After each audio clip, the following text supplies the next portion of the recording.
Hello बच्चों, मैं दीपक सैनी आप सबका अपने यूट्यूब चैनल पर बहुत बहुत स्वागत करता हूं। बच्चों, DElEd second semester social study की सीरीज़ में आज हम लोग चैप्टर नंबर 7, चैप्टर नंबर 7 का पार्ट 2 पढ़ेंगे। भाग 2, सल्तनत कालीन भारत या दिल्ली सल्तनत से संबंधित महत्वपूर्ण परीक्षा उपयोगी प्रश्न। इस भाग में हम लोग केवल इस चैप्टर से संबंधित प्रश्न पढ़ेंगे जो परीक्षा की दृष्टि से बहुत ही महत्वपूर्ण है। तो आइए देखते हैं। कुतुबुद्दीन ऐबक, जैसा कि आप सभी जानते हैं कि सल्तनत काल या दिल्ली सल्तनत का संस्थापक कुतुबुद्दीन ऐबक को कहा जाता है। दिल्ली सल्तनत का संस्थापक कौन था? कुतुबुद्दीन ऐबक, 1206 से 1210 ईस्वी। पहला तथ्य है, कुतुबुद्दीन ऐबक को भारत में तुर्की राज्य का संस्थापक माना जाता है। यह दिल्ली का प्रथम तुर्क शासक था। बच्चों, कुतुबुद्दीन ऐबक 1206 ईस्वी में दिल्ली सल्तनत की स्थापना की, गुलाम वंश की स्थापना की। गुलाम वंश से ही दिल्ली सल्तनत का प्रारंभ माना जाता है भारतीय इतिहास में। आगे देखते हैं। सिंहासन पर बैठने पर उसने सुल्तान की उपाधि नहीं ग्रहण की, बल्कि केवल मलिक और सिपहसालार की पदवियों से ही संतुष्ट रहा। अर्थात कुतुबुद्दीन ने मलिक और सिपहसालार की पदवियां धारण की। ऐबक ने न अपने नाम का खुतबा पढ़वाया और न ही अपने नाम के सिक्के चलाए। बाद में गोरी के उत्तराधिकारी गियासुद्दीन ने उसे सुल्तान स्वीकार किया। अगला तथ्य, उसे दासता से मुक्ति 1208 में मिली। क्योंकि कुतुबुद्दीन एक दास था, गुलाम था। इस दासता गुलामता से उसे मुक्ति कब मिली? 1208 ईस्वी में। अगला तथ्य है, ऐबक हमेशा अर्थात 1206 से 1210 तक लगातार लाहौर से ही शासन संचालन किया। लाहौर ही उसकी राजधानी थी। कुतुबुद्दीन ऐबक की राजधानी क्या थी बच्चों? लाहौर थी। मिन्हाजुद्दीन सिराज कुतुबुद्दीन ऐबक को एक वीर एवं उदार हृदय सुल्तान बताया।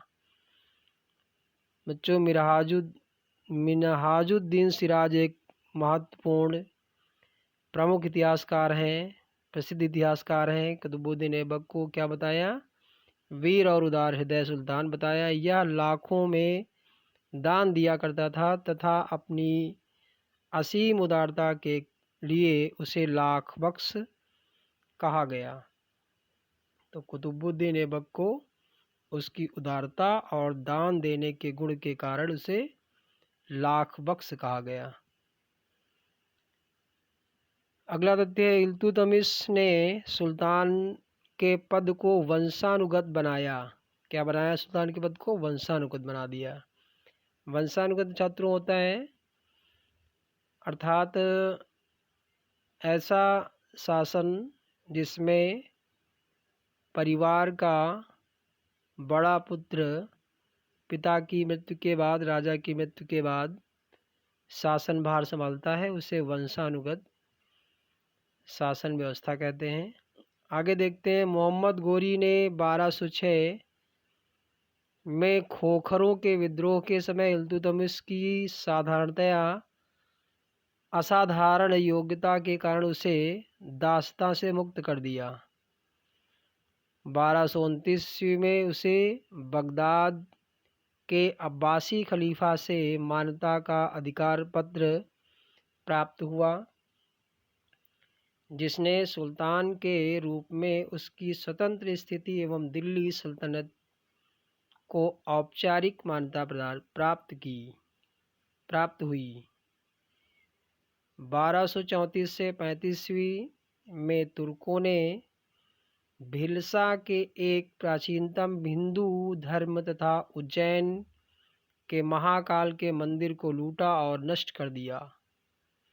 इल्तुतमिश के समय अवध में पिर्थू का विद्रोह हुआ। अवध में पिर्थू का विद्रोह कब हुआ? तो इल्तुतमिश के समय हुआ। इल्तुतमिश 1210 से 1236 ईस्वी के बीच शासक रहा। कुतुबुद्दीन का दामाद व उत्तराधिकारी इल्तुतमिश इल्बारी तुर्क था। कैसा तुर्क था? इल्बारी तुर्क। इल्तुतमिश ही दिल्ली सल्तनत का वास्तविक संस्थापक माना जाता है। हमने पार्ट 1 में आपको बताया था कि कुतुबुद्दीन ने गुलाम वंश सल्तनत वंश की स्थापना की, लेकिन जब वास्तविक संस्थापक की बात आती है तो वहाँ आंसर होगा इल्तुतमिश। कुतुबुद्दीन ऐबक की मृत्यु के समय वह बदायूं का सूबेदार था, गवर्नर था। कौन? इल्तुतमिश। हसन निजामी और फ़क़-ए मुदव्विर को ऐबक का संरक्षण प्राप्त था। उसने प्रसिद्ध सूफी संत ख्वाजा कुतुबुद्दीन बख्तियार काकी के नाम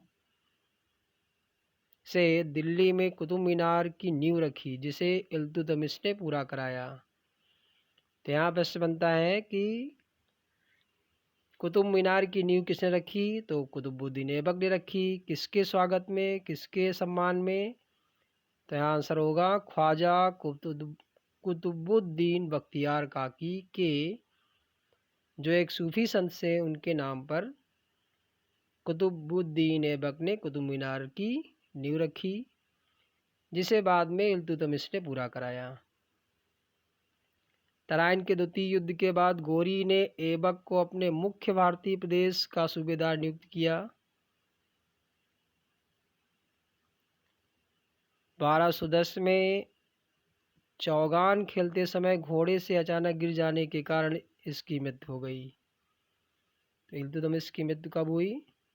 कुतुबुद्दीन की मृत्यु कब हुई बच्चों? 1210 में चौगान खेलते समय घोड़े से अचानक गिर जाने के कारण उसकी मृत्यु हो गई।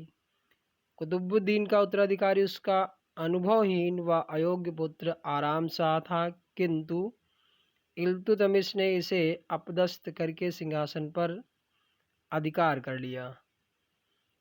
तो कुतुबुद्दीन का उत्तराधिकारी उसका पुत्र आराम शाह था, जो एक अयोग्य और अनुभवहीन शासक था।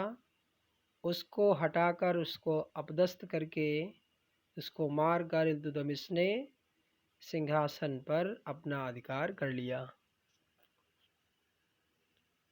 ऐबक ने साम्राज्य विस्तार में से अधिक ध्यान राज्य के सुदृढ़ीकरण पर दिया। ऐबक ने साम्राज्य विस्तार न करके अपना ध्यान कहाँ केंद्रित किया? राज्य के सुदृढ़ीकरण पर ध्यान दिया। आगे देखते हैं, उसने मिन्हाज जुद्दीन सिराज तथा मलिक ताजुद्दीन को संरक्षण प्रदान किया। उसने लाहौर के स्थान पर दिल्ली को राजधानी बनाया। इल्तुतमिश ने अपनी राजधानी कहाँ बनाई? दिल्ली बनाई। उसने एकता की शासन व्यवस्था और सुल्तान की सेना के निर्माण का विचार दिल्ली सल्तनत को प्रदान किया। उसने मुद्रा में सुधार किया। वह पहला तुर्क शासक था जिसने शुद्ध अरबी सिक्के चलाए। सल्तनत युग के दो महत्वपूर्ण सिक्के, चांदी का टंका और तांबे का जीतल, उसी ने आरंभ किया। यानी चांदी का टंका और तांबे का जीतल नामक मुद्रा किसने प्रारंभ की? इल्तुतमिश ने। इल्तुतमिश ने एकता संस्था का प्रयोग भारतीय समाज की सामंतवादी व्यवस्था को समाप्त करने तथा साम्राज्य के दूरस्थ भागों को केंद्र के साथ संयुक्त करने के एक साधन के रूप में प्रयुक्त किया। कौन सी व्यवस्था चलाई? एकता।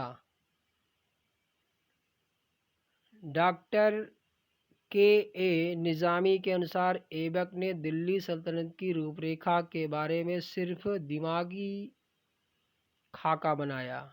इल्तुतमिश ने उसे एक व्यक्तित्व, एक पद, एक प्रेरणा शक्ति, एक दिशा, एक शासन व्यवस्था और एक शासक वर्ग प्रदान किया। डॉक्टर ईश्वरी प्रसाद के अनुसार इल्तुतमिश निसंदेह गुलाम वंश का वास्तविक संस्थापक था। अभी अभी हम लोगों ने पढ़ा कि कुतुबुद्दीन दिल्ली सल्तनत का संस्थापक था, परंतु जब बात आती है कि गुलाम वंश या सल्तनत काल का वास्तविक संस्थापक कौन था, तो वहाँ आंसर क्या होगा? इल्तुतमिश। ये बात ईश्वरी प्रसाद ने भी कही, जो एक महत्वपूर्ण प्रसिद्ध इतिहासकार हैं। आगे बच्चों यहाँ कुछ प्रश्न दिए हैं। अभी तक हम लोग सल्तनत काल से संबंधित कुछ महत्वपूर्ण तथ्य पढ़ रहे थे।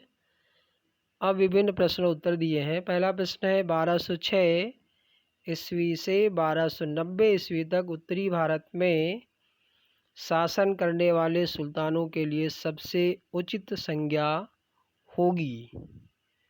तो सबसे उचित संज्ञा होगी इल्बरी वंश। क्या होगा बच्चों? इल्बरी वंश। बहुत लोगों ने गुलाम वंश कहा, ममलूक वंश कहा, लेकिन सबसे तर्कपूर्ण, सबसे प्रासंगिक इल्बरी वंश कहना सही होगा। अगला क्वेश्चन है दिल्ली सल्तनत का प्रथम वैधानिक सुल्तान कौन था? प्रथम वैधानिक सुल्तान तो इल्तुतमिश। अभी अभी हम लोगों ने पढ़ा, वैधानिक कहें या वास्तविक संस्थापक कहें तो कौन होगा? इल्तुतमिश बच्चों होगा। दिल्ली के सुल्तानों में किसे लाख बख्श के रूप में जाना जाता है? आप सब लोग कहाँ से जानते होंगे, कुतुबुद्दीन ऐबक को लाख बख्श कहा जाता है। क्यों? क्योंकि वह लाखों का दान किया करता था। अगला है कुतुबुद्दीन ऐबक की राजधानी थी लाहौर थी, जो वर्तमान में पाकिस्तान में है। इल्तुतमिश गद्दी पर कब बैठा? तो 1211, कहीं कहीं 1210 भी लिखा मिलता है बच्चों। इल्तुतमिश गद्दी पर कब बैठा? कुतुबुद्दीन के पुत्र आराम शाह की मृत्यु के बाद 1210 ईस्वी में गद्दी पर बैठा।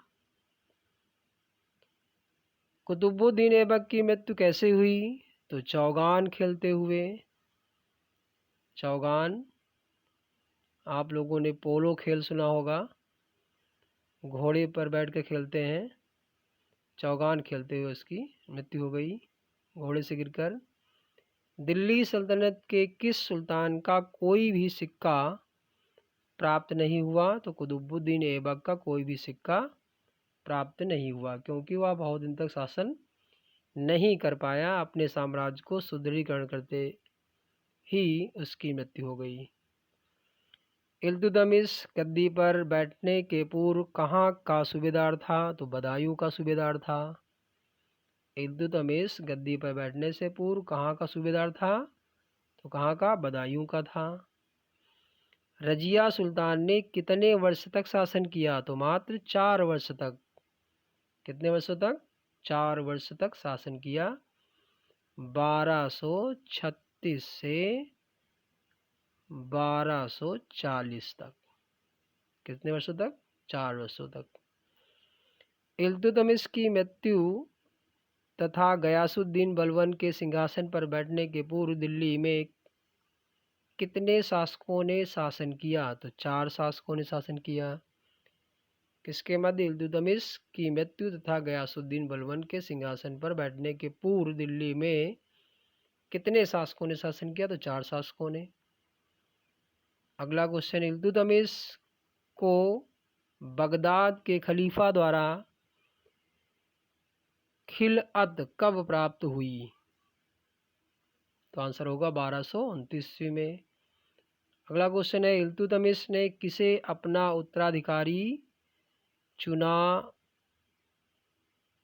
इल्तुतमिश ने किसे अपना उत्तराधिकारी चुना? तो रजिया सुल्तान, जो इल्तुतमिश की पुत्री थी। रजिया सुल्तान भारतीय इतिहास की पहली महिला शासिका थी। अगला क्वेश्चन है, निम्नलिखित में से किस सुल्तान ने जिल्ली, इल्लाह या ईश्वर का प्रतिबिंब की उपाधि धारण की? तो बलवन। ईश्वर का प्रतिनिधि, ईश्वर का रूप अपने आप को किसने बताया? बलवन ने बताया। किस शासक ने शासनकाल में चालीसा या चहालगानी का अस्तित्व था? किस शासक के शासनकाल में चालीसा या चहालगामी का अस्तित्व था? तो आंसर होगा इल्तुतमिश के काल में। बच्चों, चालीसा और चहालगामी का मतलब है 40 सरदारों का समूह। क्या क्या होगा? 40 सरदारों का समूह। यह राजा को बनाने और उसे गद्दी से हटाने में बहुत ही महत्वपूर्ण भूमिका निभाता था। कौन? चालीसा और चहालगामी एक प्रभावी संगठन था। पहली बार मंगोलों का आक्रमण किसके शासनकाल में हुआ? तो इल्तुतमिश के शासनकाल में हुआ। मंगोलों ने भारत पर पहली बार आक्रमण कब किया? इल्तुतमिश के शासनकाल में किया। गुलाम वंश का अंतिम शासक कौन था? तो कैकुवाद था। पहले पार्ट में हम लोगों ने पढ़ा था विस्तार रूप से। गुलाम वंश का अंतिम शासक कौन था? कैकुवाद था। रक्त और लौह की नीति अपनाने वाला शासक कौन था? गयासुद्दीन बलबन। रक्त और लौह की नीति अपनाने वाला शासक कौन था? गयासुद्दीन बलबन। बहुत ही महत्वपूर्ण प्रश्न है बच्चों ये, आपकी सेमेस्टर एग्ज़ाम के लिए और आने वाली आगामी जो आपकी कंपटीशन की परीक्षाएं होंगी उनमें ये सारे प्रश्न बहुत ही भूमिका अदा करेंगे। तो ध्यान से पढ़ें, नोट करते रहें। रक्त और लौह की नीति किसने नीति अपनाई? गयासुद्दीन बलबन ने। चांदी का टंका और तांबे का जीतल का प्रचलन किसने प्रारंभ किया? तो मोहम्मद बिन तुगलक ने। चांदी का टंका सिक्का है, तांबे का भी जीतल यानी टंका और जीतल नाम का सिक्का किसने चलाया? मोहम्मद बिन तुगलक ने। चहलगानी का संहार किसने किया? बलबन ने। चहलगामी वही चालीसा। चालीसा नामक संगठन का संहार या अंत किसने किया? बलबन ने किया। किसके समय सक्रिय था? इल्तुतमिश के समय। खिलजी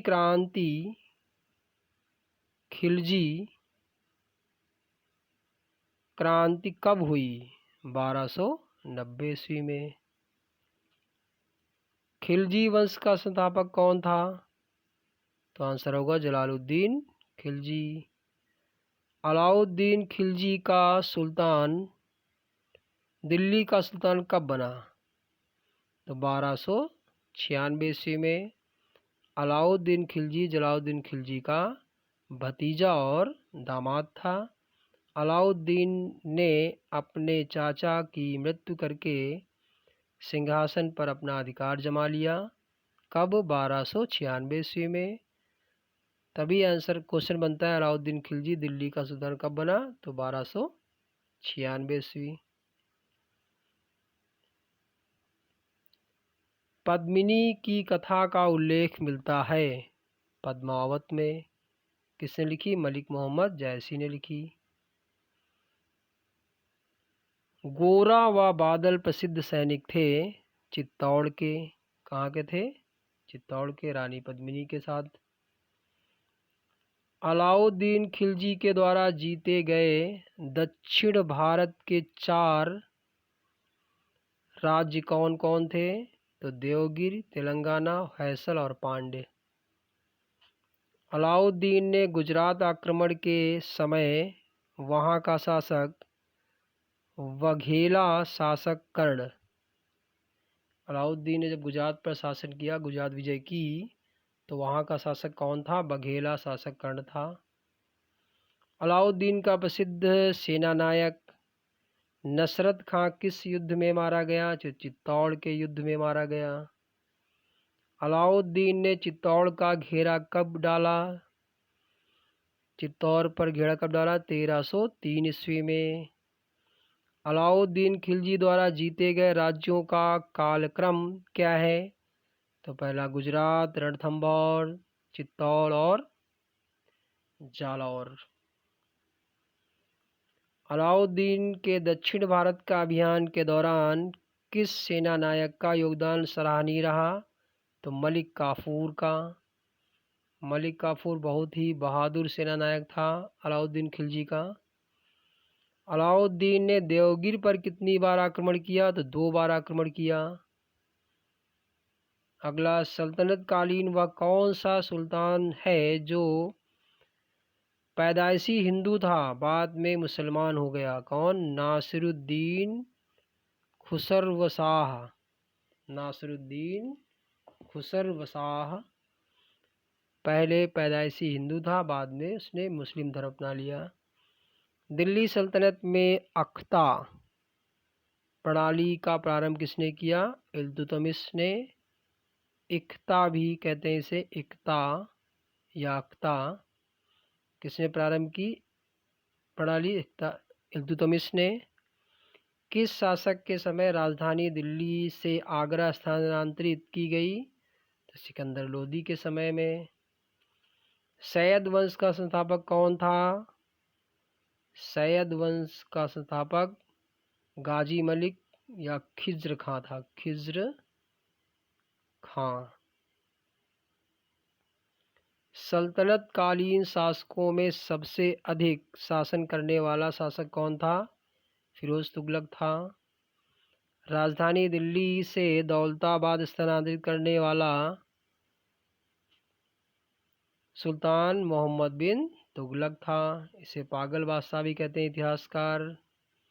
अलाउद्दीन खिलजी की गुजरात अभियान की महत्वपूर्ण उपलब्धि क्या थी? मलिक काफूर को प्राप्त करना।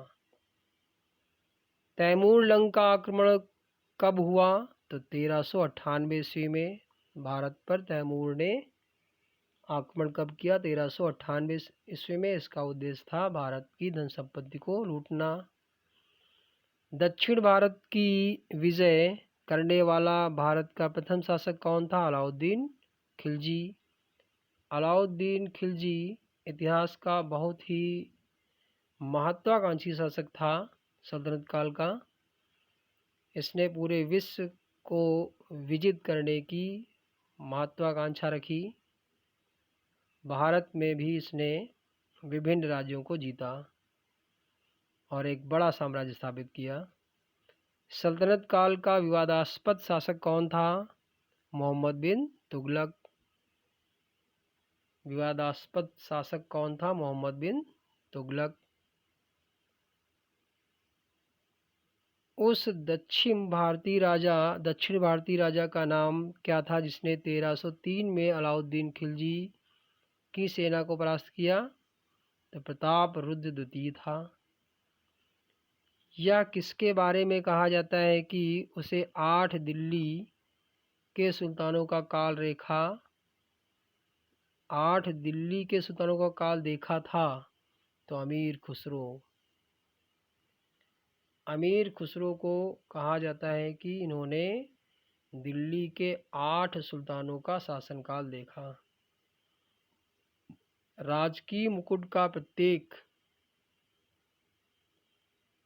मोती करीब किसान की अश्रुपूरित आंखों से गिरी हुई रक्त की घनीभूत बूंद है। यह टिप्पणी किस विद्वान ने गरीब किसानों पर की? तो अमीर खुसरो ने।